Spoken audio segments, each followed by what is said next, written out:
हर जुमे की सुबह 10 बजे से 12 बजे सुनना मत भूलिए। प्रोग्राम आपकी सेहत सिर्फ हॉट एफएम 105 रेडियो नेटवर्क पर।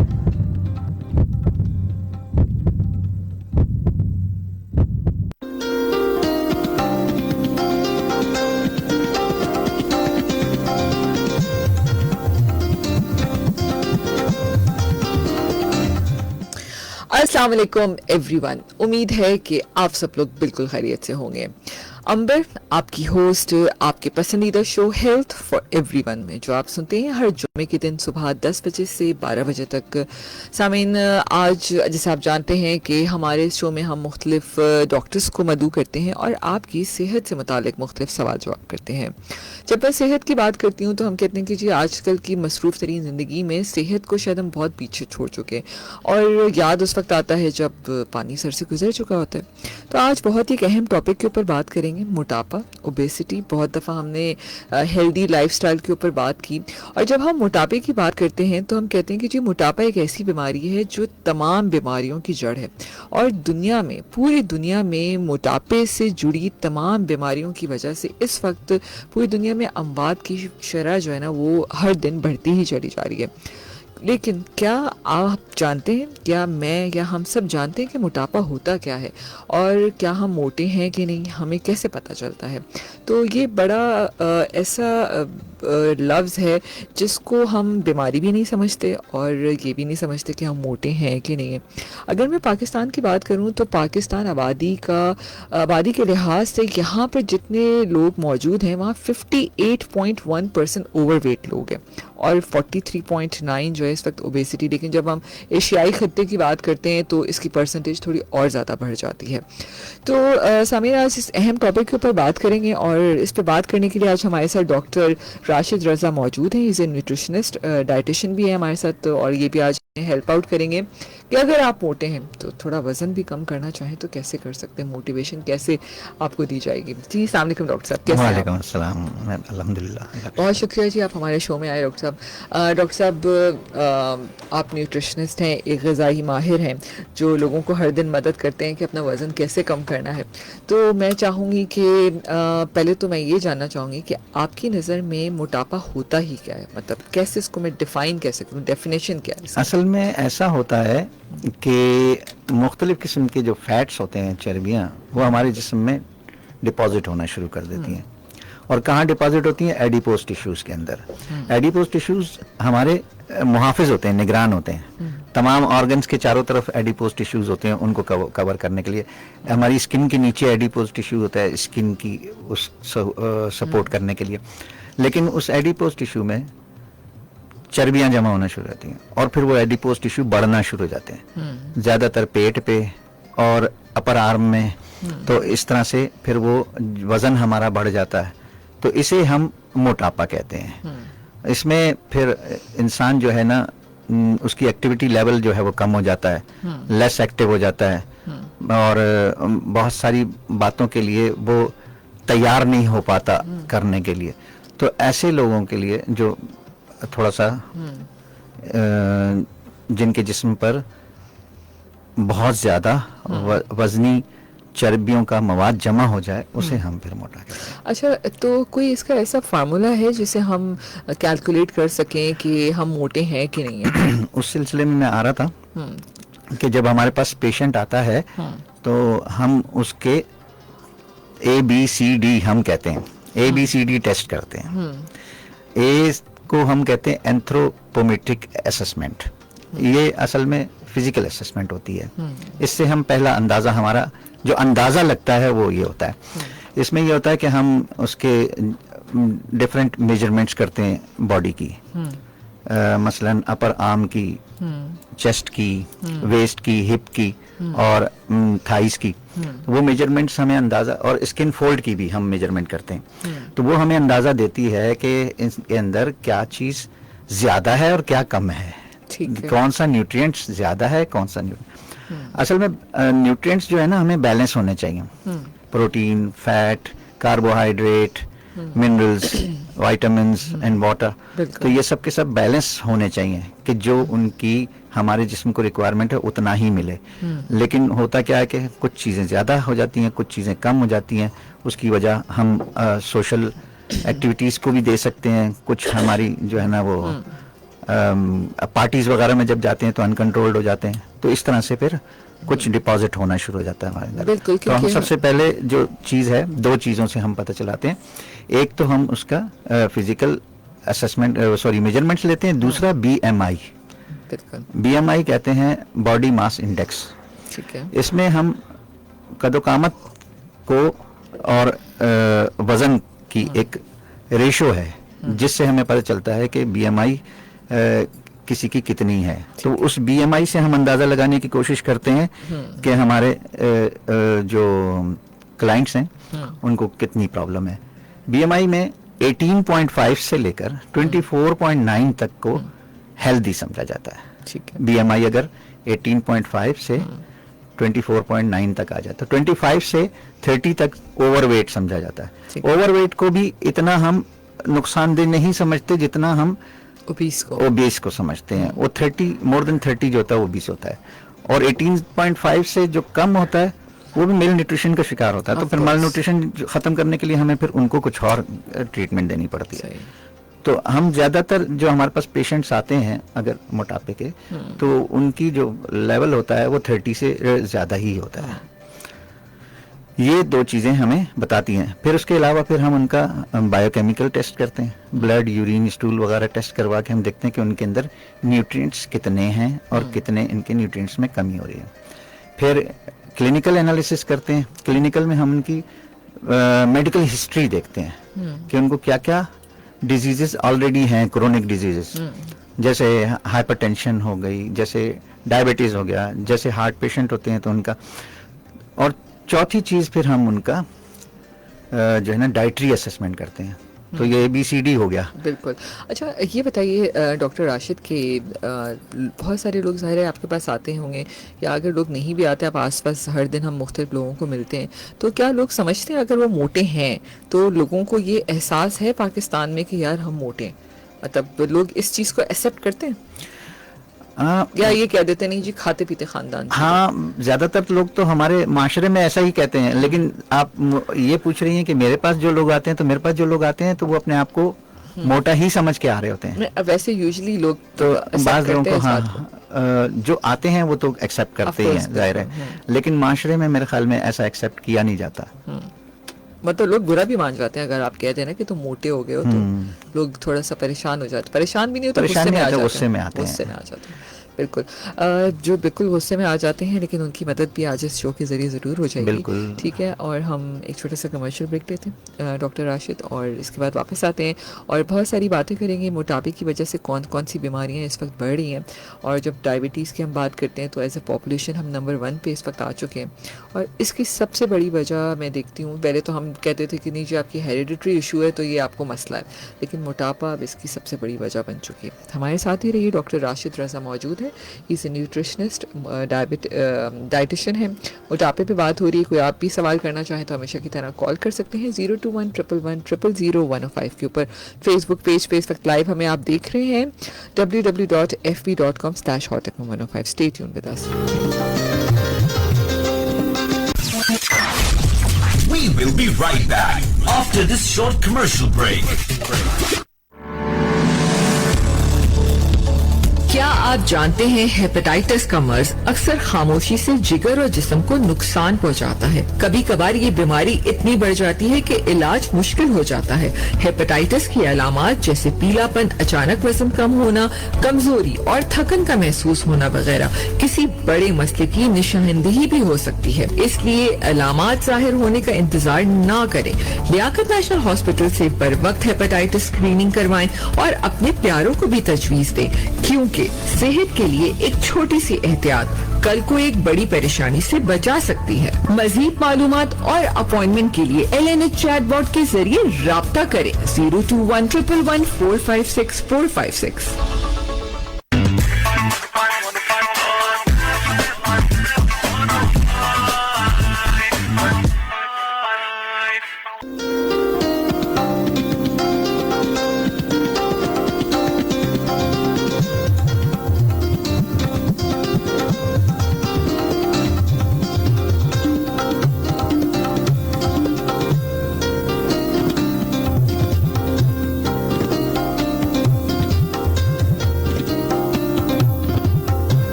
अस्सलाम वालेकुम जी, अंबर आपकी होस्ट, आपके पसंदीदा शो हेल्थ फॉर एवरीवन में इस वक्त लाइव हमें आप सुन रहे हैं हॉट एफएम 105 के स्टूडियो से। मेरा और आपका साथ 12 बजे तक रहेगा। हमेशा की तरह कॉल्स शामिल करेंगे 02111000105 और फेसबुक पे लाइव देख रहे हैं। हमारी मोबाइल ऐप पे भी आप डाउनलोड करके हॉट एफएम 105 से ये शो डायरेक्ट सुन सकते हैं। वेबसाइट से लाइव स्ट्रीमिंग के जरिए भी ये शो सुना जा सकता है www.hotfm.com.pk। हमारे साथ राशिद रजा मौजूद हैं। डॉक्टर राशिद रजा न्यूट्रिशनिस्ट हैं और मोटापे के ऊपर बात करें। डॉक्टर साहब, बहुत सारे लोगों को बहुत गलत फहमियाँ हैं मोटापे से मुतालिक, तो क्या गलत फहमियाँ? लोग ये समझते हैं कि ज्यादा खाने से मोटापा होता है। सही बात है, लेकिन ऐसा है नहीं। इसमें और भी बहुत सारी रीजन होती हैं, जैसे एनवायरमेंटल फैक्टर होते हैं, जैसे हेरिटेज फैक्टर होते हैं, खानदानी भी होता है, ठीक है ना, जेनेटिक्स में होता है उनके। जैसे उनको स्ट्रेस हो तो वो भी एक जो है ना इसकी वजह बन सकती है। स्लीप डिसऑर्डर भी जो है ना वो इसकी वजह होती है। जब हम कम सोते हैं तो हमारे अंदर दो किस्म के हार्मोन क्रिएट ज्यादा होते हैं। एक हार्मोन जो है उसे हम कहते हैं एपिटाइट हार्मोन, यानी कि वो एक जनरल लैंग्वेज में मैं कह रहा हूँ, नाम तो उसका जो है ना साइंटिफिक किसी की समझ में नहीं आएगा। तो उसमें ये होता है कि वो एपिटाइट बढ़ाने के लिए वो इंक्रीज हो जाता है। और एक है सैशिटी का हमारा हार्मोन, कि जब हम खा रहे हैं और हम पूरे हो गए कि हमारी तस्कीन हो जानी चाहिए, तस्कीन के लिए वो हार्मोन होता है, वो कम पैदा होता है। ठीक है। तो इन एपिटाइट हार्मोन के इंक्रीज होने से और सैशिटी हार्मोन के कम होने की वजह से क्या होता है कि स्लीप डिसऑर्डर हमें मोटा करना शुरू कर देता है। हम ज्यादा खा रहे होते हैं, कम यूज कर रहे। मैं बता रहा था जब हम डाइटरी असेसमेंट करते हैं तो हम उनकी कैलोरी वैल्यूज मालूम करते हैं कि उनको कैलोरीज रिक्वायरमेंट कितनी है और वो कंज्यूम कितनी कर रहे हैं। उससे फिर हम अंदाजा लगाते हैं कि उनको कैलोरीज कम करने की जरूरत है। अब किसी भी एज के लिए हमारे पास कैलोरी कैलकुलेटर्स होते हैं, तो हम उनसे कैलकुलेट कर लेते हैं कि किसी एज के लिए मेल को फीमेल को कितनी कैलोरीज चाहिए। एक कॉल चले साथ में लेते। जी अस्सलाम वालेकुम जी, कौन बात कर रहे हैं? आपकी आवाज कट रही है बिल्कुल। अच्छा, तो कैलोरी हम काउंट कर लेते हैं आपकी जो एज है और वजन के लिहाज से, और कितनी हम कैलोरीज ले सकते हैं ये भी पता चल सकता है। फिर हम कैलोरीज को कम करते हैं उनकी फूड में। तो अच्छा, आप गलत फहमी की बात कर रही थी। अच्छा, ये जो मेटाबॉलिक रेट होता है आपका, जी जी, क्या ये भी फर्क, इससे भी फर्क पड़ता है मोटापे के ऊपर? मेटाबॉलिक रेट ही तो फर्क डाल रहा होता है कि हमें जो कैलोरी की रिक्वायरमेंट है हम वो कैलोरीज यूज नहीं कर रहे, हम कंज्यूम नहीं कर पाते। और जब हम कंज्यूम नहीं कर पाते तो वो फूड वहीं रह जाता है। एनर्जी में कन्वर्ट करना, मेटाबॉलिक रिएक्शंस क्या करते हैं कि फूड को एनर्जी में कन्वर्ट करते हैं हमारी रिक्वायरमेंट, या ग्रोथ के लिए प्रोटीन जैसे है तो हमारे ग्रोथ को बढ़ाते। अब जब वो हमें मेटाबॉलिक रेट, जब हमारा जो रिएक्शंस हैं वो डिसबैलेंस हो जाते हैं, तो फिर हम क्या होता है कि हमारे जो वो न्यूट्रिएंट्स हैं वो उसमें डिपॉजिट होना शुरू हो जाते हैं। गलत फहमी का ये है कि लोगों को, ये एक गलत फहमी तो ये थी। दूसरी गलत फहमी ये है कि मोटापा जल्दी से खत्म हो जाता है। हम जल्दबाज है ना, हर किस्म को जल्दी करना चाहते हैं। चढ़ जल्दी जाता है, मैं ये कहूँगा। चढ़ तो जल्दी जाता है लेकिन उतरेगा जल्दी नहीं। सही बात है। और ना ही लोग समझते हैं 2+2 4 की तरह बस ये किया तो ये हो जाएगा। ऐसा नहीं होता। बाज़ औक़ात ये फ्लक्चुएट भी कर जाता है। जब हम ट्रीटमेंट कर रहे होते हैं तो बाज़ औक़ात फ्लक्चुएट भी कर जाता है, लेकिन इससे घबराने की जरूरत नहीं होती। वो कंटिन्यू करें अपनी ट्रीटमेंट को। और स्ट्रेस से क्या होता है कि स्ट्रेस से आपके अंदर इंसुलिन प्रोडक्शन खत्म हो जाती है, कम हो जाती है। इंसुलिन हमारा जिस्म खुद प्रोड्यूस करता है ताकि उस शुगर को डिसॉल्व करके एनर्जी में कन्वर्ट कर सके। तो जब इंसुलिन की प्रोडक्शन कम हो जाती है तो फिर वो शुगर जो है वो डिसॉल्व नहीं हो पाती, डायबिटीज भी हो जाती है। और कुछ शुगर जो है ना वो फैट के साथ मिलके हमारे एडिपोज टिश्यू में डिपॉजिट भी होना शुरू हो जाती है। तो मोटे भी होते चले जाते हैं और डायबिटिक भी होते चले जाते हैं। जोर से बोलिए, आवाज नहीं आ रही आपकी। आवाज बहुत कम आ रही है आपकी, और जब आप फोन करें तो प्लीज रेडियो अपना पीछे से जरूर बंद कर दें। बिल्कुल आप ये सही कह रहे हैं। तो इसके अलावा और कोई ऐसी बात गलत फहमी के हवाले से? सारी बस होगी ये दो cover? तीन गलतफहमियां हैं जो लोगों के अंदर हैं, और उनको यानी कि और कहते हैं कि कम खाने से जो है वो ठीक हो जाएगा। हाँ। ऐसा भी मुमकिन नहीं है, क्योंकि अगर हमारी जो बॉडी की रिक्वायरमेंट है न्यूट्रिएंट्स की, वो हमें पूरी करनी है हर हाल में। बिल्कुल। हो सकता है कि हम जो रिक्वायर्ड न्यूट्रिएंट हो हम खुद से अगर कर रहे हैं तो वो कम कर दें। तो ये बिल्कुल। एडवाइस अगर आपको डाइटिशियन ने दी है फिर तो ठीक है, लेकिन अगर आपने खुद एडवाइस ली अपने आप से तो आपको तो नहीं पता। बिल्कुल आप सही कह रहे हो। आप पता है डॉक्टर राशिद के लोग ना भूखा रहना शुरू करते हैं, वो समझते हैं कि जो भूखा रहने से दुबले हो जाएंगे। ऐसा ऐसा तो होता नहीं है ना, भूखे ये मैं रहने से आपको- तो हाँ, ये भी मैं आपको कमजोरी बताऊंगा। होगी और गिर जाएंगे हम। जब हम फास्टिंग करते हैं ना तो कहते हैं फास्टिंग करनी चाहिए, लेकिन इसमें ना आपके ईयर में 10% से कम फास्टिंग होनी चाहिए। ठीक है। तो वो तो अल्लाह ताला ने हमारा सिस्टम रखा हुआ है, हम एक महीना पूरा रमजान में रोजे रखते हैं, बिल्कुल। तो वो हमारे लिए वो फास्टिंग कंप्लीट हो जाती है जो रिक्वायरमेंट होती है बॉडी की। उसके अलावा लेकिन जो इंटरमिटेंट फास्टिंग लोग करते हैं, पूरे बहुत लोग हर वक्त करते हैं लेकिन खाना जल्दी भी खा लेते हैं, तो क्या ये इससे फर्क नहीं पड़ता इंटरमिटेंट फास्टिंग? पड़ता है, बहुत ज्यादा इससे फर्क पड़ता है। ठीक है, ब्लड प्रेशर लो नॉर्मल होने की तरफ चला जाता है, ब्लड शुगर कम होना शुरू होती है, हार्ट पेशेंट जो है ना वो ठीक होने की तरफ चले जाते हैं, लेकिन इसके दूसरे इफेक्ट्स भी ज्यादा होते हैं। फिर हम जब इंटरमिटेंट फास्टिंग करते हैं तो उसमें सहरी और अफ्तारी में हम अपने लिहाज से जो फूड होता है हम वो लेते हैं, हम समझते हैं कि हम ये खाएंगे तो हम ठीक हो जाएंगे। लेकिन अगर वो जो हमारी, मैंने अभी बताया कि हमारे न्यूट्रिएंट्स की नीड हो, प्रोटीन की नीड हो, और हम प्रोटीन ना खाएं सहर में या अफ्तार में, तो उससे क्या होगा, फिर उससे हमें जो है ना प्रोटीन की डेफिशिएंसी हो जाएगी, तो ये भी नुकसानदेह है। तो मोटापा खत्म होते होते जो है ना कुछ और ही शुरू हो जाता है, कोई और बीमारी शुरू हो जाती है। बिल्कुल। अच्छा जी। इसके अलावा लोग कीटो डाइट भी कहते हैं कि कीटो डाइट बहुत अच्छी है। कीटो डाइट वाकई अच्छी है, ब्लड प्रेशर, डायबिटीज और हार्ट पेशेंट्स के लिए अच्छी है। लेकिन फिर वही बात आती है कि मैं कहता हूँ आप खुद देखिए अपने, अगर हम अपने दांतों की साख्त को देखें तो हमारे अंदर की तरफ दाढ़ें हैं, सख्त दांत हैं, और सामने की तरफ नरम दांत हैं। तो हम नरम खुराक भी खाएं और सख्त भी खाएं, यानी सिर्फ सब्जियों पे और जो है ना फलों पे नहीं रह सकते। सही बात है। हमारे लिए गोश्त का सारी प्रोटीन- गजाइत लेनी होगी। हाँ, तो जिस किस्म का प्रोटीन हमारे जिस्म को नीड होती है हमें वो प्रोटीन लेना जरूरी होता है। जिस किस्म का फैट हमारे जिस्म को नीड होती है हमें वो फैट लेना जरूरी होता है। ठीक है, किसी जमाने में जो है ना हम कहते थे कि भाई ये जो है देसी घी आप इस्तेमाल ना करें, मोटा कर देता है, लेकिन आज देसी घी बहुत बेहतरीन है आपको दुबला करने के लिए। सही बात है। और मैं तो यही कहती हूँ डॉक्टर राशिद की हर चीज़ ना इत्तेदाल में लेनी चाहिए।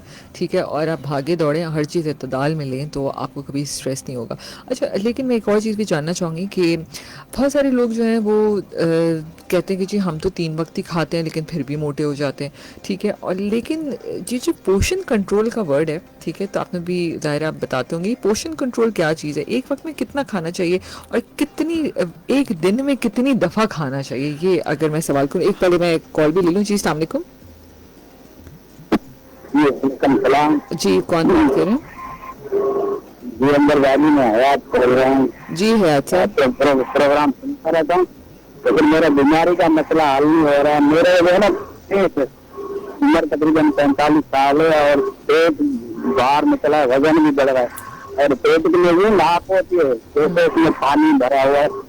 और मेरा काम है देखने का, मैं हर घंटे बाद उठता भी हूँ और सुबह आधा किलोमीटर 1.5 किलोमीटर पैदल भी चलता हूँ। दवाई डॉक्टर से भी ली है, टेस्ट भी कराया है, लेकिन इससे कोई फायदा नहीं है। देसी ये पनीर वगैरह हर चीज पीता हूँ। देसी कोई चीज बताए डॉक्टर साहब, या फ्रूट बताए, या कोई दवाई तो ऐसा नहीं बता सकते आप लोग। ठीक है, अगर ओके, बहुत शुक्रिया आपकी कॉल करने का। ये इनका 1-2 दफ़ा कॉल भी आई। बेसिकली इनका काम है बैठे रहने का। ठीक है, तो इसकी वजह से इनका पेट बहुत बढ़ता जा रहा है। अब ऐसे लोग जो बहुत ज़्यादा बैठे रहते हैं, हम उनके बारे में भी बात करेंगे कि जब आपका लाइफस्टाइल सेडेंट्री होता है, ऑफिस में लोग बैठे हुए होते हैं, तो किस तरह इस पर करना चाहिए। लेकिन पहला मेरा सवाल था, ये पोषण कंट्रोल क्या चीज़ होती है? असल में हम 3 डाइट सिस्टम पे चल रहे हैं सारे के सारे लोग, और जो न्यूट्रिशनिस्ट या मैं जो हूँ किसी को सजेस्ट करता हूँ डाइट्स, तो 5 डाइट्स सजेस्ट करता हूँ। जो लंच और ब्रेकफास्ट के दरमियान एक ब्रंच होना चाहिए, जैसे लाइट डाइट कहेंगे हम, उसमें हम जो ना बहुत ही लाइट सी कोई वेजिटेबल और फ्रूट का मिक्सचर ले लेते हैं, ठीक है ना। कभी मतलब हर एक के लिहाज से अलग डिफरेंट हम जो ना सजेस्ट करते हैं। तो पोर्शन कंट्रोल में ये होता है कि ज़्यादा फूड इसको इस्तेमाल नहीं किया जाता, लेकिन फूड को जो ना डिफरेंट लिहाज से मैनेज करके उनको बताया जाता है कि आपने पहला जो ब्रेकफास्ट करना है वो ऐसे करना है, फिर 10:30 बजे आप ये लाएंगे, फिर 12:30 बजे आप ये खाएंगे, फिर 4:30 बजे आप ये खाएंगे, फिर 8 बजे।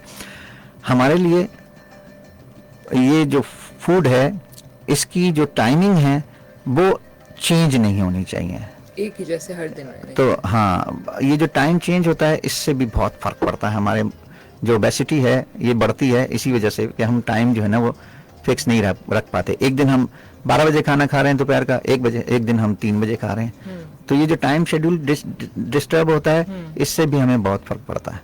तो यही चीज़ जो है ना कंट्रोल करने की ज़रूरत होती है हमें कि हम जो फूड ले रहे हैं वो एग्जैक्टली उन्हीं टाइमों पे लें।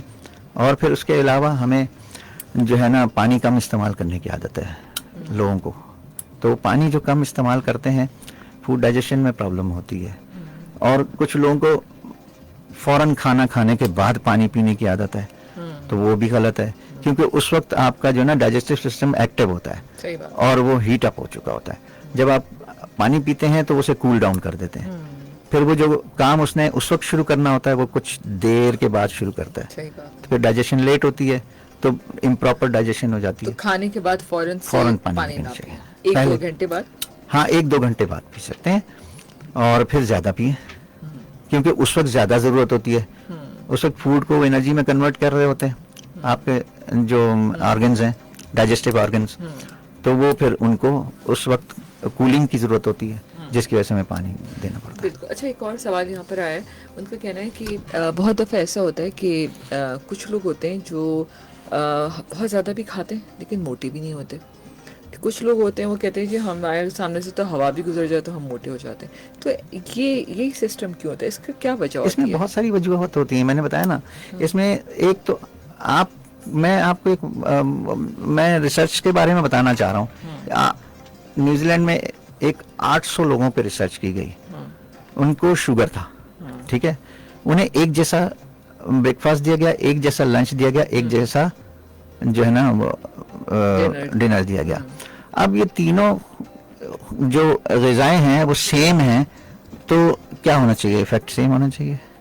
हर किसी की बॉडी डिफरेंट है तो अलग होगा। तो ये बात है, तो हर एक का जो बॉडी है ना उसे कहते हैं ना इंडिविजुअल डिफरेंसेस, तो हर एक के इंडिविजुअल डिफरेंसेस की वजह से ये सब कुछ होता है।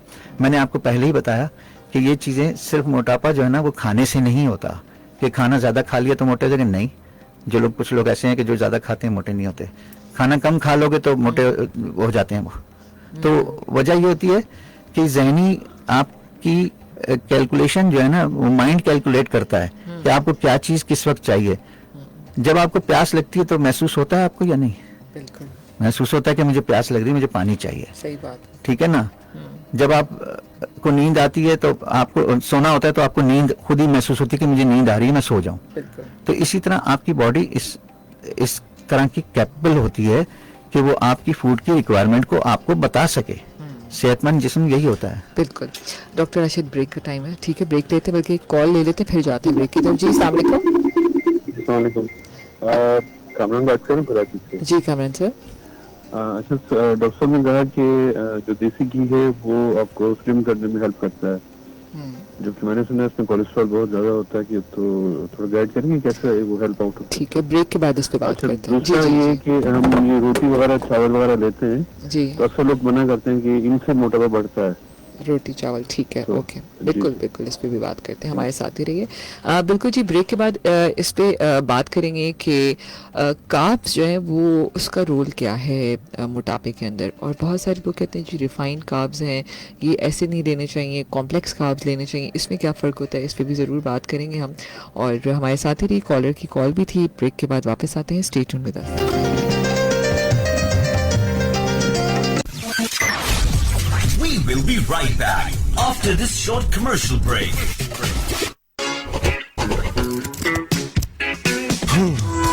जॉब नहीं, अपना बिजनेस, लेकिन रजिस्ट्रेशन के लिए दफ्तरों के चक्कर।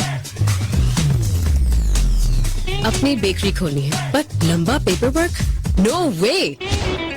सोचता हूँ पाकिस्तान में अपना बिजनेस कर लूँ, लेकिन लाइसेंसेस और परमिट्स के लिए महीनों लग जाते हैं। सिंध में कारोबार शुरू करना हो गया है बहुत ही आसान। गवर्नमेंट ऑफ सिंध पेश कर रहा है S boss, Sindh business one stop shop. S boss web portal और मोबाइल ऐप से अपना बिजनेस शुरू करें घर बैठे। न दफ्तरों का चक्कर, न पेपर वर्क की परेशानी।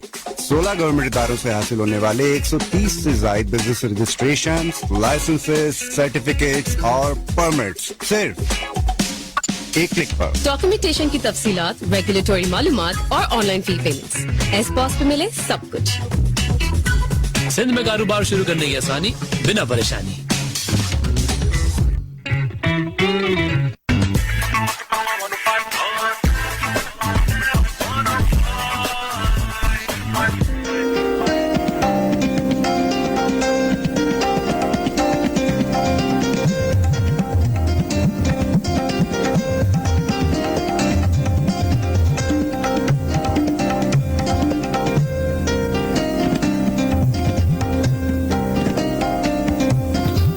अंबर आपकी दोस्त, आपके पसंदीदा शो हेल्थ फॉर एवरीवन में इस वक्त आप हमें सुन रहे हैं हॉट एफएम 105 के स्टूडियो से लाइव। मेरा और आपका साथ 12 बजे तक रहेगा। आज हमारे साथ डॉक्टर राशिद रजा मौजूद हैं, न्यूट्रिशनिस्ट हैं और मोटापे के ऊपर बात कर रहे हैं, ओबेसिटी, और बहुत ही अच्छे से उन्होंने बताया कि मोटापा होता क्या है और क्या गलत फहमियाँ हैं जिसकी वजह से हम समझते हैं कि जी हम मोटे हैं या मोटे नहीं हो सकते हैं। और अच्छा डॉक्टर साहब, एक कॉलर की जो कॉल थी जिसपे उन्होंने कहा कि जी देसी घी से तो कोलेस्ट्रॉल बढ़ता है, तो देसी घी आपने कहा कि हम खा सकते हैं, तो इस पर प्लीज़ अगर मैम थोड़ा सा बात करना चाहें। अच्छा, देसी घी में एसेंशियल फैटी एसिड्स होते हैं। जब हम उसमें खाना बनाते हैं तो दूसरे तेल में खाना बनाने से हमारे पास जो बनता है वो उसमें ट्रांस फैटी एसिड बनने के इम्कानात ज़्यादा होते हैं। देसी घी में ट्रांस फैटी एसिड बनने के इम्कानात कम होते हैं। तो जो देसी घी से खाना बनता है वो फिर बदहज़मी को ख़त्म करता है और सेहत देता है। इसी तरह इसमें ग्लाइसेमिक इंडेक्स में कमी करके देसी घी का इस्तेमाल जो करते हैं उनके ग्लाइसेमिक इंडेक्स कम हो जाता है। अच्छा। जिसकी वजह से उनको शुगर भी कम हो जाती है। तो कोलेस्ट्रॉल बढ़ने का जो तस्वुर है वो तस्वुर है देसी घी खाने से, लेकिन जाहिर है कि हर चीज एतदाल में इस्तेमाल करनी चाहिए। बिल्कुल, ये भी नहीं कि भर भर के खा रहे हैं। हाँ, तो एतदाल में अगर यूज किया जाए तो देसी की बेहतरीन खुराक हो सकती है। ठीक है। और इसमें यह है कि उसके उन्होंने फिर साथ में दूसरा सवाल भी किया था कि रोटी और चावल, जाहिर है बहुत सारे लोग समझते हैं कि रोटी और चावल से भी वज़न बढ़ सकता है। जाहिर है ये भी एक कार्ब्स की एक फॉर्म है, तो इसका कितना पोर्शन जो है वो हमारे पूरे दिन की डाइट में शामिल होना चाहिए? कि जाहिर है बहुत सारे लोग होते हैं जिनको चावल खाना बहुत पसंद होता है, ठीक है, कुछ लोगों को रोटी खाने में ज़्यादा अच्छा लगता है। तो पूरे दिन में कितना पोर्शन होना चाहिए कि लोग खा भी सकें आराम से चावल और रोटी और वज़न भी ना बढ़े? मैं कहूँगा वेरी करता है हर एक के लिए। इंडिविजुअल डिफरेंसेस होते हैं जिस पे वेरी करता है। ठीक है। किसी के लिए चावल रोटी के मुकाबले में चावल खाना जो है ना ज्यादा इफेक्टिव हो जाता है, और किसी के लिए चावल के मुकाबले में रोटी खाना ज्यादा इफेक्टिव हो जाता है। तो वो इंडिविजुअल डिफरेंस हम फाइंड आउट करते हैं, फिर उसके बाद उनको सजेस्ट करते हैं कि आप, और अमूमन हम जब डाइट प्लान बनाते हैं तो उसमें रोटी रखते हैं। रोटी जो है ना जो खाई जाती है, अमूमन लोग ज्यादातर सोडे की रोटी खाते हैं, मतलब सफेद आटे की। सफेद आटे में सोडा मिला के, सोडियम बाइकार्बोनेट। मतलब क्या वो तो तंदूर की रोटी होती है? हाँ जी, ज्यादातर लोग ये तंदूर की रोटी ज्यादा खाते हैं। मैंने अमूमन देखा है कि खाना घर पे बन रहा है लेकिन रोटियां तंदूर से आ रही। तो वो वजह एक बहुत ज्यादा जो है ना आपके अंदर एसिडिटी प्रोड्यूस कर देगी, क्योंकि कार्बन डाइऑक्साइड आप ऐसे ही होगा जैसे आप कोल्ड ड्रिंक पी रहे हैं। तो वेरी करता है। आप चपाती घर पे बनाकर तवे पे या आग पे डायरेक्ट बनाकर अगर खाते हैं तो वो रोटी आपको नुकसान नहीं देगी। कौन सी जिसमें फुल व्हीट हो। अच्छा, बहुत सारे लोग कहते हैं हम जौ की, बाजरे की, बहुत सारे आटे मिक्स करके भी बनाते हैं, शुगर फ्री आटा, ये तमाम, तो ये भी खा सकते हैं? हाँ, इसमें ये हुआ था कि बाज़ लोगों को ग्लूटेन का प्रॉब्लम होता है। ग्लूटेन नहीं खा सकते, मैदे में ग्लूटेन होता है, वो ग्लूटेन डाइजेस्ट नहीं कर पाते। मैंने एक प्रोजेक्ट किया था जिसमें मेरी स्टूडेंट थी, उन्होंने प्रोजेक्ट किया था जिना यूनिवर्सिटी फॉर वुमेन में। उसमें हमने ग्लूटेन फ्री पास्ता बनाया था। अच्छा। तो उसमें ग्लूटेन नहीं था, मैदा हमने इस्तेमाल नहीं किया था। तो वो उन लोगों के लिए कि जो ग्लूटेन को डाइजेस्ट नहीं कर सकते, तो फिर उसके लिए फिर हम ग्लूटेन फ्री की तरफ जाते हैं। चावल में भी जो है ना हमें ग्लूटेन मिलेगा, तो फिर चावल से हम अवॉइड करके कुछ और उन्हें सजेस्ट करते हैं, या चावल के साथ हम मिला के कुछ कहते हैं कि खिचड़ी बना लो, दाल इस्तेमाल कर लो। तो ये चीजें जो है ना वो उस तरह से इंडिविजुअली डिस्कस की जा सकती हैं। इस तरह मुश्किल होता है कि बताना किसी को कि आप हवा में बात करना बहुत मुश्किल है कि आप ये करें और वो ना करें, लेकिन जाहिर है कि एतदाल में रहकर और चपाती टाइप की रोटी अगर आप खाएंगे तो वो आपको नुकसान नहीं देगी, और जिसे कहते हैं ना लाल आटा कहते हैं, फुल व्हीट, तो जिसमें फाइबर भी होते हैं। अब मैं वो उसी पे आ रहा था जब आपने कार्बोहाइड्रेट्स की बात की थी, तो कार्बोहाइड्रेट दो किस्म के होते हैं। एक कार्बोहाइड्रेट जो है ना सिंपल कार्बोहाइड्रेट है, जैसे शुगर है। शुगर के अंदर ये था कि शुगर आपने जैसे ही खाई वो डाइजेस्ट हो गई, ठीक है ना। और अगर आप गुड़ यूज करते हैं तो गुड़ एक कॉम्प्लेक्स कार्बोहाइड्रेट है, उसका एक एक मॉलिक्यूल अलग अलग जो है ना डाइजेस्ट होता है। तो फिर वो क्या होता है कि वो देर तक डाइजेस्ट होता रहता है, तो आपको एनर्जी देर तक मिलती है और आपको शुगर भी नहीं हो पाती। अगर आपका जिस्म इंसुलिन स्लो प्रोड्यूस कर रहा है तो वो डाइजेस्ट होती रहेगी। तो अमूमन जो डायबिटीज के पेशेंट्स होते हैं, शहद भी खाते कहते और हैं, शहद, हाँ शहद भी ना खाएं, शायद भी खा सकते हैं। इन्वर्ट शुगर होती है, नहीं इन्वर्ट शुगर होती है ना, इन्वर्ट शुगर नहीं नुकसान देती। जो ये आपकी शुगर है, प्रोसेस शुगर, व्हाइट शुगर, ये नुकसान देती है ज्यादा। बिल्कुल बिल्कुल आप सही कह रहे हैं, और बिल्कुल खा सकते हैं, लेकिन ये भी एतदाल में, ये भी ना हो कि लोग समझ रहे और कार्बोहाइड्रेट भी आपके लिए जरूरी हैं। देखें एनर्जी देते हैं आपके लिए जरूरी हैं, तो अब आप कार्बोहाइड्रेट अपनी मर्जी से कम कर देंगे। वही बात मैं करता हूँ, एक बार हमने एक रिसर्च की थी पाकिस्तान में दूध पे, उसमें ऑक्सीटोसिन पाया गया था। ऑक्सीटोसिन एक ऐसा सब्सटेंस होता है जिसको लव हार्मोन कहते हैं, ठीक है। तो वो इंजेक्शन देते हैं भैंसों को ऑक्सीटोसिन का, लेकिन उन्हें पता तो नहीं होता कितना देना है, तो वो बस दबा के दे देते हैं और वो दूध में आ जाता है और दूध से फिर हमारे पास आ जाता है। उसके बहुत सारे नुकसान होते हैं, मेल को भी नुकसान होता है, फीमेल को भी नुकसान होता है। फीमेल में पुबर्टी लेवल जो है ना बहुत जल्दी आ जाता है, उसकी वजह यही दूध है जिसमें ऑक्सीटोसिन मिला जाता है। तो मैंने जब स्टडी की थी तो ऑक्सीटोसिन बहुत सारे सैंपल्स में मिला था, 33% में। सही, ओके। तो इसका मतलब है कि दूध भी हमें, तो अब हम जो कुछ इस्तेमाल कर रहे हैं हमें बहुत कुछ गड़बड़ मिलती है। अब अगर आप सब्जी लेने जाते हैं, हरी सब्जियां हम कहते हैं बहुत अच्छी हैं, तो पहले हम पालक लाते थे तो शाम तक वो काली पड़ जाती थी, और आज हम लाते हैं तो शाम को भी वो ग्रीन मिल रही होती है। एक वजह पता है आपको उसकी? क्या? इस पे स्प्रे करते हैं कॉपर सल्फेट, जहर है, अब हम खा रहे होते हैं नीलत होता। तो फिर उसको जब आप ग्रीन वेजिटेबल यूज करें तो उसे अच्छी तरह धोकर इस्तेमाल करें। तो दूध भी इसी तरह से है, और वो भी, और दूध में जो मिलावट करते हैं, कई वीडियोस आपने देखी होंगी यूट्यूब पे कि रास्ते में गाड़ी रोकी साइड पे और दूध में मिलावट की, पानी की। तो फिर टेट्रा पैक दूध का इस्तेमाल करें, बिल्कुल सही है।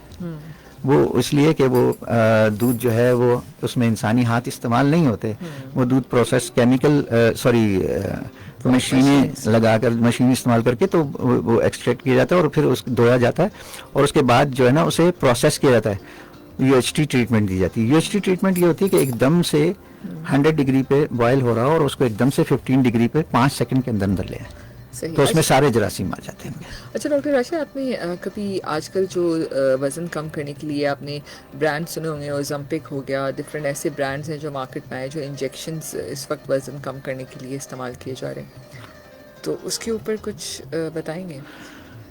ये होते हैं वेरियस एंजाइम होते हैं, ये तो एक मेडिकल में भी ट्रीटमेंट की जाती है कि जो एडिपोज टिश्यू है उसमें एंजाइम दिया जाता है, फिर वो डिसॉल्व कर लेता है फैट को, फिर सक करके निकाल देते हैं। ये एंजाइम्स होते हैं। तो ये एंजाइम क्या करते हैं, उस फैट को डिसॉल्व करने की कोशिश करते हैं, और वो डिसॉल्व करके हम एक्सक्रीट कर दें किसी तरह से, ठीक है ना, चाहे यूरिन में कर दें चाहे स्टूल में कर दें, वो इसलिए होते हैं।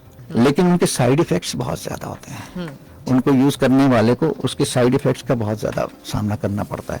सिर्फ ये नहीं होता कि आपके उस एंजाइम से फैट आपके डिसॉल्व हो गए तो निकल भी गए, फैट डिसॉल्व हो तो फिर उसके एक्सक्रीशन का भी एक मेथड होना चाहिए ना, बिल्कुल। अच्छा, जब हम बात करते हैं एशियाई खत्ते की, तो हम देखते हैं कि ख़वातीन जो हैं उनके अंदर मोटापे का एलिमेंट थोड़ा सा ज़्यादा देखा जाता है, जस्ट बिकॉज के शादी के बाद भी बच्चे की पैदाइश और बहुत सारे ऐसे मसाइल होते हैं जिसकी वजह से ख़वातीन के अंदर मोटापा ज़्यादा हो जाता है।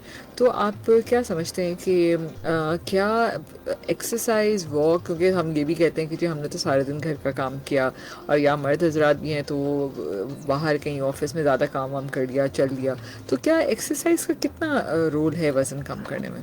एक्सरसाइज का भी रोल है बहुत ज़्यादा, कि हम उसमें एक्सरसाइज अगर हम रेगुलर करते हैं, फिर रेगुलर नहीं होती ना।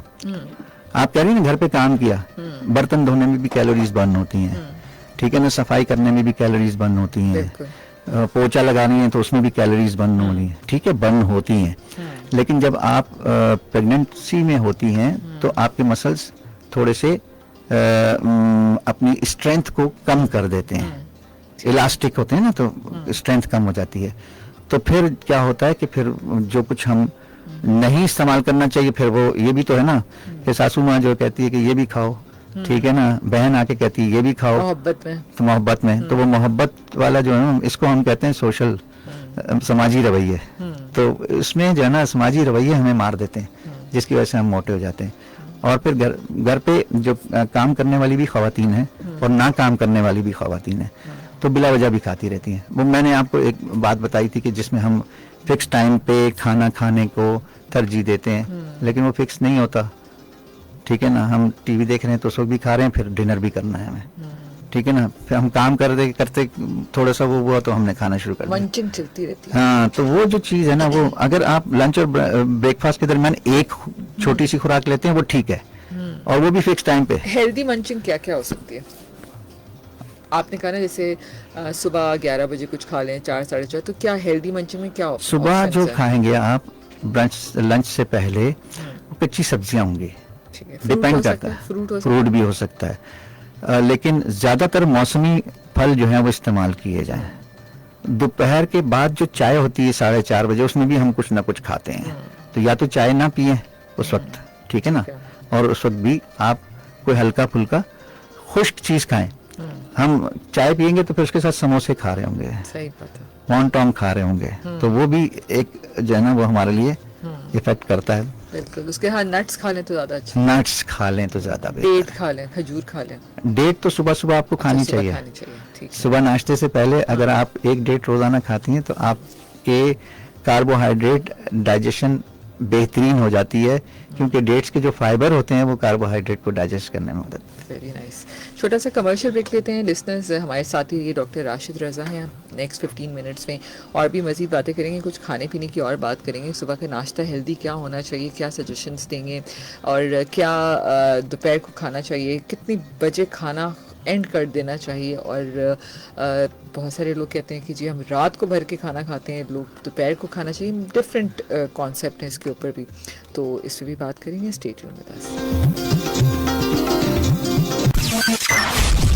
We will be right back after this short commercial break. वही पुराना मोबाइल नया अफोर्ड नहीं कर सकती, और अगर फ्री मिल जाए, HBL spend and win offer के साथ जीते iPhone 16। 31 अगस्त तक अपने HBL master card debit card से 10,000 या उससे ज्यादा की एक ट्रांजैक्शन करें और लकी ड्रॉ में शामिल होकर जीते PTA अप्रूव्ड iPhone 16। याद रहे, हर ट्रांजैक्शन है आपकी जीत का चांस। जहां ख्वाब वहां HBL। शराइत और ज़वाबित लागू हैं।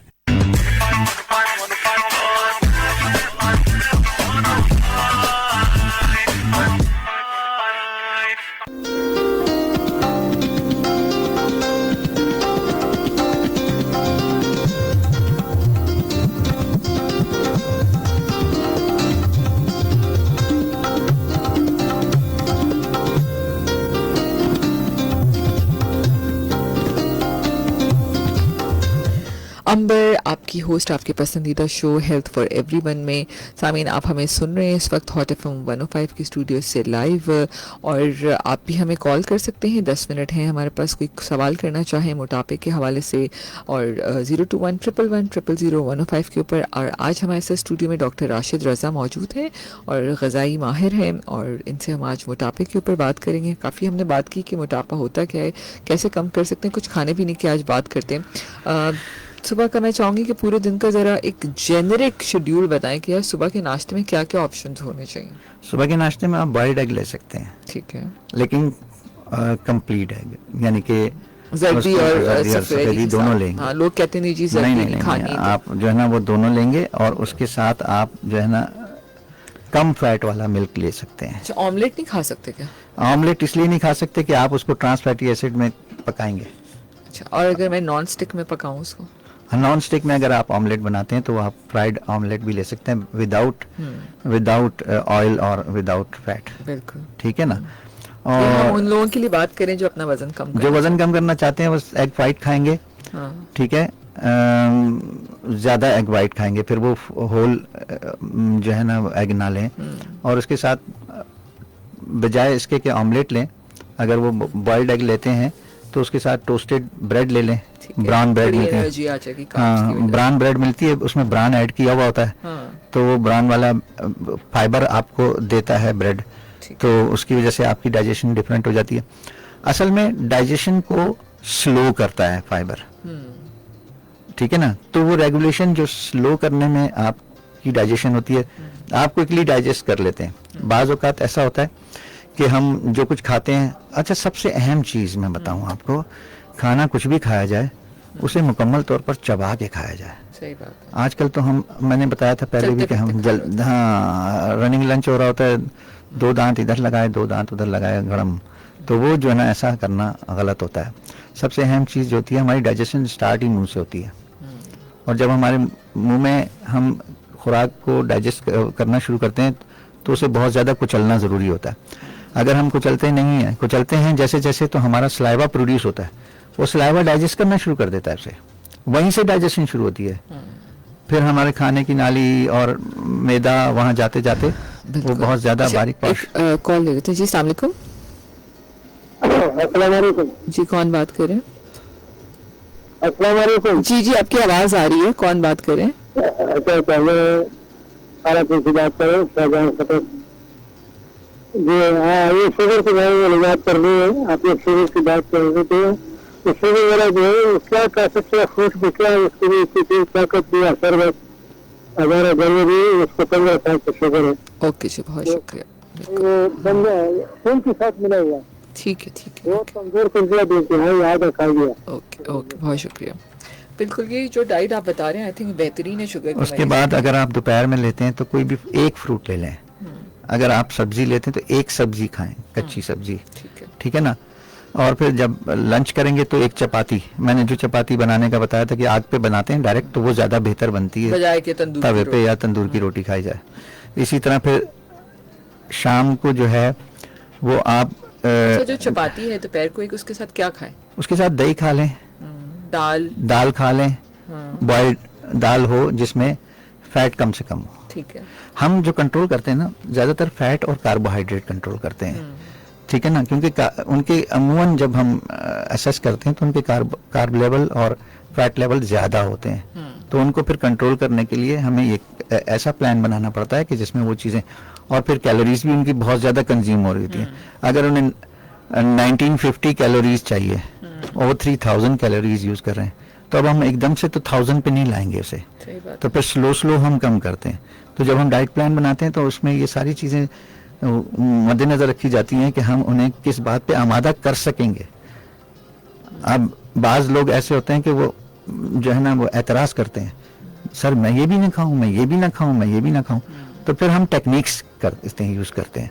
हम उनसे कहते हैं अच्छा आप बताइए आप क्या खाना चाहते हैं, फिर वो जो खाना हमें बताते हैं फिर उनमें से हम सजेस्ट करते हैं कि आप ये चले खा लें। तो इस तरह से होता है कि हम जो है ना कोशिश करते हैं कि मॉर्निंग में आप अंडा खा सकते हैं, दूध पी सकते हैं, ब्राउन ब्रेड खा सकते हैं, सीरियल्स भी लोग खाना सीरियल्स खा सकते हैं, दलिया सबसे ज्यादा बेहतरीन है, और जौ का दलिया सबसे बेहतरीन है। ठीक है, उसके बाद फाइबर बढ़ रहा है हमारा। उसके बाद हम दोपहर में सब्जी या फल खाएंगे तो मौसमी फल होगा जो फ्रिक्वेंटली मिल रहा है। लेकिन इस बात को मद्देनजर रखेंगे, डायबिटीज अगर है तो हम ना खजूर खाएं ना आम खाएं, यानी जिससे हमारी डायबिटीज को बढ़ने का चांस हो, तो वो फिर हम मना कर देते हैं। दोपहर को हम एक चपाती खा सकते हैं, दही खा सकते हैं, दाल खा सकते हैं बॉइल्ड, ठीक है ना। और गोश्त का ये है कि हम गोश्त नहीं खा सकते तो गोश्त का सालन खा सकते हैं, ठीक है ना, ताकि गोश्त के जो न्यूट्रिएंट्स हैं वो उस हमारे एक्सट्रैक्ट के अंदर एक्सट्रैक्ट होके आ जाएं उसके अंदर, ठीक है, तो ये भी कर सकते हैं। ठीक है, फिर दोपहर में या अब जब आप चाय पी रहे हैं तो उसके साथ भी आप जो है ना ब्राउन ब्रेड खा सकते हैं, ठीक है, या वो बिस्किट आते हैं जिसमें ब्राउन होता है, वो खा सकते हैं आप। तो डिपेंड करता है कि हमारे कितनी कैलोरीज हमें रिक्वायर्ड है और हम कितनी कंज्यूम कर रहे हैं, हमें कितनी कम करनी है। डिपेंड करता है कि हमारा बीएमआई क्या होना चाहिए था और हमारा बीएमआई क्या है। डिपेंड करता है कि हमारी वेस्ट हिप रेशो क्या है। वेस्ट हिप रेशो बहुत ज्यादा अहम है इसमें। हमारी जो फीमेल हैं उनकी वेस्ट हिप रेशो 70.79 से 85% तक हो तो वो उन्हें हम जो है ना ओबेस नहीं कह सकते, मोटा नहीं कह सकते। और मेल की अगर 89 से 95 तक हो तो हम उसे मोटा नहीं कह सकते, यानी 1 से कम हो। लेकिन 0.8 से कम हो फीमेल की तो हम उसे मोटा नहीं कह सकते। तो ये वेस्ट हिप रेशो बहुत ज्यादा हमारे यहाँ अहमियत रखती है कि हम समझ होते हैं हम मोटे हैं, लेकिन हम मोटे नहीं होते। 42 कमर होने के बावजूद हम मोटे नहीं हो सकते। सही बात है। अगर ये रेशो हमारी 1 से कम है मेल के लिए और फीमेल के लिए 0.8 या इससे।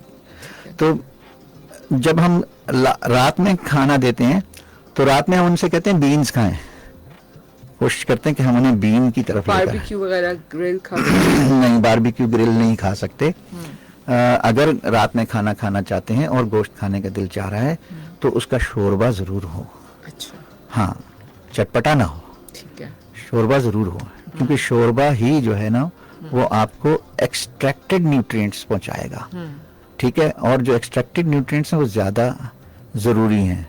और जब बारबेक्यू आप लोग यूज करेंगे ना तो उसमें कुछ गोश्त कच्चा होता है, कुछ पक्का होता है, उसके लिए ज्यादा मेहनत करनी पड़ेगी आपकी बॉडी को। सही बात है। तो मोटापा दूर हो या ना हो, कुछ और ही ना हो जाए। सही बात है।